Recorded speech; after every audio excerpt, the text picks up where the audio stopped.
Artificial intelligence বা কৃত্রিম বুদ্ধিমত্তার জগতে কিন্তু একটা বিশাল ঝড় উঠেছে। একদিকে আছেন বিশ্বের অন্যতম বড় উদ্যোক্তা এলন মাস্ক, আর অন্যদিকে আছে টেক দুনিয়ায় রীতিমতো বিপ্লব নিয়ে আসা ওপেনএআই। চলুন এই চাঞ্চল্যকর মামলার একেবারে ভেতরে গিয়ে দেখি ব্যাপারটা আসলে কি। অঙ্কটা শুনলে আপনি হয়তো অবাক হবেন।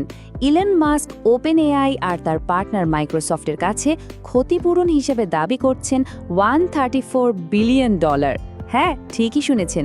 এই বিপুল পরিমাণ অর্থই কিন্তু এই মামলাটাকে টেক দুনিয়ার অন্যতম বড় একটা আইনি লড়াইয়ে পরিণত করেছে। আমেরিকার ফেডারেল কোর্টে যে মামলাটা করা হয়েছে, সেখানে মাস্কের মূল অভিযোগ হল ওপেনএআই আর মাইক্রোসফট তার একেবারে শুরুর দিকের সাহায্যের ওপর ভর করে বিশাল অঙ্কের মুনাফা কামিয়েছে।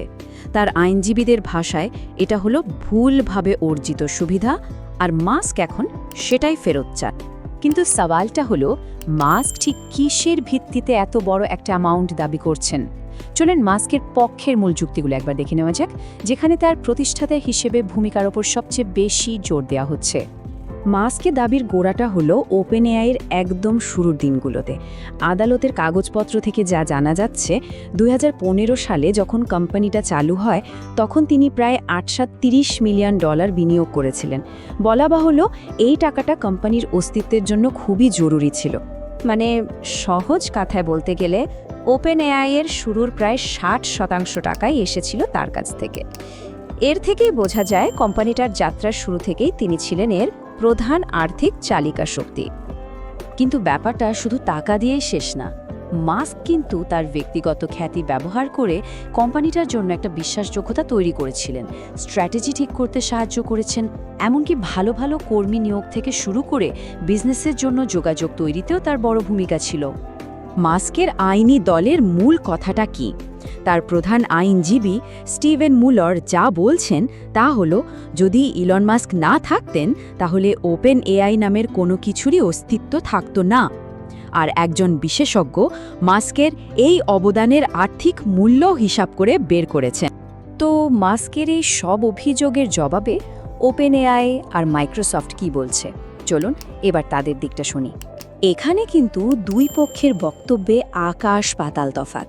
মাস্ক যেখানে তার প্রতিষ্ঠাতা ভূমিকার কথা বলছেন, সেখানে ওপেনএআই এই দাবিগুলোকে সরাসরি গুরুত্বহীন বলে উড়িয়ে দিয়েছে।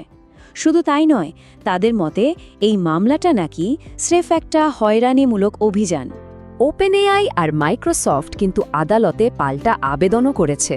তারা মাস্কের এই আর্থিক হিসাবকে চ্যালেঞ্জ করে বলেছে যে $134 বিলিয়ন এই ক্যালকুলেশনটা অবাস্তব, এটা যাচাই করা সম্ভব না, আর এটা জুরিদেরকে বিভ্রান্ত করার একটা চেষ্টা মাত্র। কিন্তু ভাবার বিষয় হলো, যারা এক সময়ে একসাথে কাজ শুরু করেছিল, তাদের মধ্যে আজ এমন সংঘাত কেন? এর পেছনের কারণটা বুঝতে হলে আমাদের একটু অতীতে ফিরে যেতে হবে। এই ঝামেলার আসল কারণটা হলো ওপেনএআইয়ের লক্ষ্যের পরিবর্তন। দেখুন, 2015 সালে যখন এটা শুরু হয়, তখন এটা ছিল একটা অলাভজনক প্রতিষ্ঠান, যার লক্ষ্য ছিল মানব জাতির কল্যাণ। কিন্তু 2018 সালে মাস্ক বোর্ড থেকে সরে যাওয়ার পরই ওপেনএআই একটা লাভজনক কোম্পানিতে পরিণত হয়। মাস্কের মূল অভিযোগটা ঠিক এখানেই, যে কোম্পানিটা তার মূল আদর্শ থেকে সরে গেছে। আর এই ঘটনার পরই কিন্তু তিনি তার নিজের এআই কোম্পানি xAI তৈরি করেন। তাহলে এখন কি হতে চলেছে? এই লড়াইটা এখন কোন পর্যায়ে আছে, আর সামনেই বা কি হবে? মামলাটা এখন চলে গেছে ক্যালিফোর্নিয়ার ওকল্যান্ডের একটা ফেডারেল কোর্টে, আর সেখানকার রায় হলো এই মামলার ভাগ্য নির্ধারণ করবে একটা জুরি বোর্ড। তার মানে টেক দুনিয়ার এই জটিল লড়াইয়ের ফলাফল এখন সাধারণ নাগরিকদের সিদ্ধান্তের উপর নির্ভর করছে। আর খুব বেশি দেরিও নেই। শোনা যাচ্ছে আগামী এপ্রিলেই এই হাই প্রোফাইল মামলার বিচার শুরু হতে পারে। বলাই বাহুল্য, পুরো প্রযুক্তি বিশ্ব এখন এই ঐতিহাসিক বিচারের রায়ের দিকে তাকিয়ে আছে। দিন শেষে প্রশ্ন কিন্তু একটাই, সাবেক পার্টনারদের এই লড়াই কি শুধুই টাকার জন্য, নাকি এর রায় ঠিক করে দেবে আর্টিফিশিয়াল ইন্টেলিজেন্সের ভবিষ্যৎটা কেমন হবে? উত্তরটা সম্ভবত সময়ই বলে দেবে।